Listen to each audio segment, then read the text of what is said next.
오늘 주제가 이제 종교 개혁이라는 건데요. 워낙 서양에서 유명한 사건이니까 그냥 더 레포메이션 하면은 그냥 종교 개혁이구나.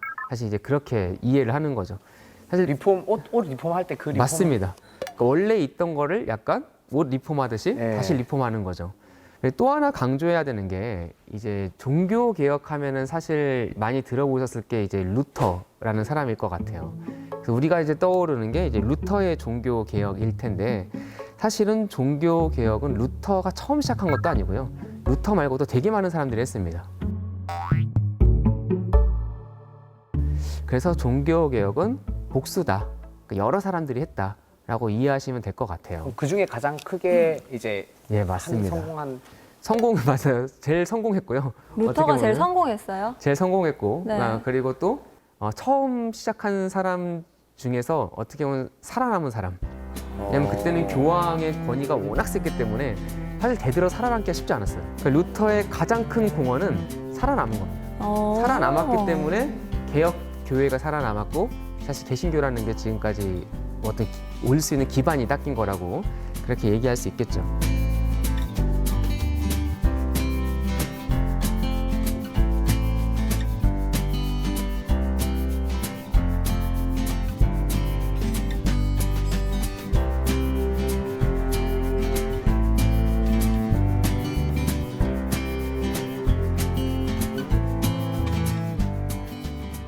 그럼 왜 종교개혁하면 루터고 종교개혁은 중요한가? 그 이야기를 하기 위해선 종교개혁이라는 게 왜 일어나는지 좀 설명할 필요가 있을 것 같습니다.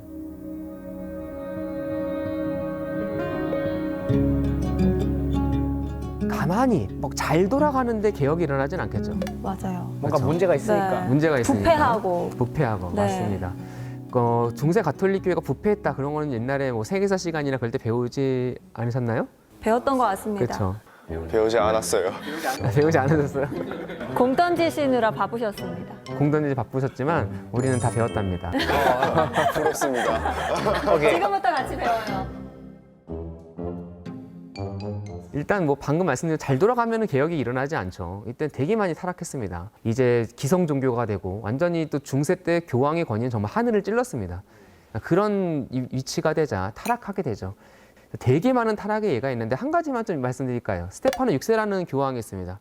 이 사람 자체가 레오 5세라는 사람을 쫓아내고 교황이 돼요. 그런데 아시다시피 가톨릭 성직자는 결혼하면 안 되잖아요. 근데 마로치아라는 여성과 내연 관계였고 그리고 거기서 아이도 태어납니다. 할 거 다 했네. 할 거 다 했죠. 그리고 그 아이가 나중에 요한 12세라는 교황이 또 됩니다. 그 자식도 예, 자식도 또 교황이 네. 되면서 신기한 일이 일어나죠. 그리고 이제 또 마로치아라는 여성은 이 사람만 사귄 게 아니라 또 레오 6세라는 교황이랑 또 사깁니다. 그래서 이때를 창부 정치라고 이렇게 나쁘게 평가를 하는데요. 이런 일이 있었을 정도로 지금 우리가 교황님 하면 참 존경할 만하고 정말 많은 가톨릭 신자들의 정신적인 지주지만 이때는 이 정도로 많이 교회가 타락해 있었습니다. 그리고 이제 이렇게 교회가 타락하면요. 따라오는 현상이 분열입니다. 어느 조직이나 그래요. 그렇죠? 조직이 타락하면 분열이 되잖아요. 1378년부터 1417년 사이에 이 서방 교회가 둘로 쫙 갈라집니다. 그래서 프랑스 국왕이 교황을 압력을 넣어가지고 자기 편 교황을 세워요. 심지어 우리가 로마 가톨릭이라고 얘기하는데 그 성당을 프랑스로 옮겨버립니다. 아비뇽으로. 왜요? 왜냐하면 자기가 힘이 세고 자기가 교황을 임명했으니까 프랑스 영향력 가해 두려고 이제 옮겨버립니다. 근데 이렇게 될 수는 없잖아요. 그래서 결국은 아비뇽 교황을 지지하는 세력이 있고 또 로마에서는 어떻게 로마 교황청인데 교황을 비워둘 수 있는 것을 또 교황을 세워요. 그래서 로마 교황을 지지하는 또 나라들이 생깁니다. 그래가지고 유럽이 정말 반으로 쫙 갈라져서 이제 한쪽은 아비뇽파, 한쪽은 로마파 해가지고 엄청나게 싸웁니다. 로마파, 프랑스파 약간 이런 느낌. 예, 이런 식인 거죠. 뭔지 모르겠는데 싸우니까 재밌네요. 그래서 우리가 지금은 교황님 하면 되게 정신적인 지주 존경을 많이 받지만 이게 정말 권위가 땅에 떨어지잖아요. 그래가지고 교회 지도자들이 이제 모입니다. 피사라는 곳에 모여서 회의를 해요. 이게 말이 되는가? 둘 다 물러나고 새로운 교황을 뽑자. 우리 다시 옛날로 돌아가자. 근데 어떻게 됐을까요? 다 동의 안 할 것 같은데요. 결과적으로 교황이 3명이 됩니다. 그럴 줄 알았어. 어이구. 교황의 권위가 결정적으로 떨어지는 계기, 그리고 교회의 권위 상당히 손상되어 있었겠죠. 그러니까 어느 날 루터가 짠 나타난 게 아니라 이런 배경 속에서 이제 교회 개혁이 필요했던 것이죠. 특히 이때 혼란했어요. 혼란의 되게 중요한 이유 중 하나가 뭐였냐면 바로 팬데믹이었습니다. 역병이 돌았어요. 코로나. 코로나는 그때는 없었을 것 같아요. 코로나이고 싶지만 코로나는 아니었고요. 흑사병. 맞습니다. 흑사병. 패스트라고 불리는 흑사병이죠. 전 유럽에 흑사병이 도는데 들어보셨겠지만 이때 정말 많이 죽었습니다. 한 인구의 지역별로 다르지만 3분의 1 정도밖에 안 남은 지역이 많았어요. 그래서 유럽의 흑사병은 정말 심각한 거였고 사실 우리가 지난 3년간 이 코로나 팬데믹도 되게 힘들었잖아요. 네. 그러나 그거와는 비교도 안 되게 많이 사람들이 죽었고 이때는 특히나 원인도 몰랐어요.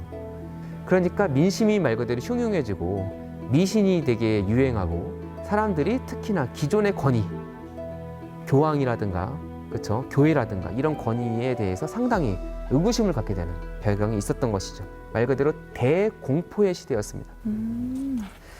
또 이런 상황 속에서 르네상스라는 게 일어나죠. 르네상스는 이제 옛날의 고대 그리스 로마 시대의 학문, 사상, 그리고 철학 이런 게 약간 부활한 그런 거라고 생각하시면 하면 될 것 같아요. 예술 문학이 엄청 부흥한. 맞습니다. 네. 유명한 모나리자라든가 뭐 그런 라파엘로 그림 같은 거 걸어놓겠죠. 근데 잘 보시면 상당히 그 그림은 되게 인간 중심적이라는 거 아실 수 있을 겁니다. 왜냐하면 고대 그리스 로마 시대 때는 상당히 모든 게 인간 중심적이었어요. 하다못해 신도 인간 중심적이었습니다. 제우스 생각해 보세요. 제우스 막 맨날 바람 펴요. 사생아도 낳고 헤라는 맨날 질투해요. 그 정도로 인간 중심적인 그런 세계관이 이때 변화했습니다. 한마디로 세상이 되게 많이 바뀌고 있었어요. 그런데 그런 세상이 바뀌고 있는데 중세인의 삶과 생각을 지배했던 교회는 어떤 반응을 보이고 있었을까? 사실 말 그대로 혼돈에 빠져 있었습니다. 어떻게 할지를 몰라 했습니다. 그래서 대표적인 사건이 그거 같아요. 갈릴레오 갈릴레이의 재판. 지구 둥글 다 그거. 그렇죠.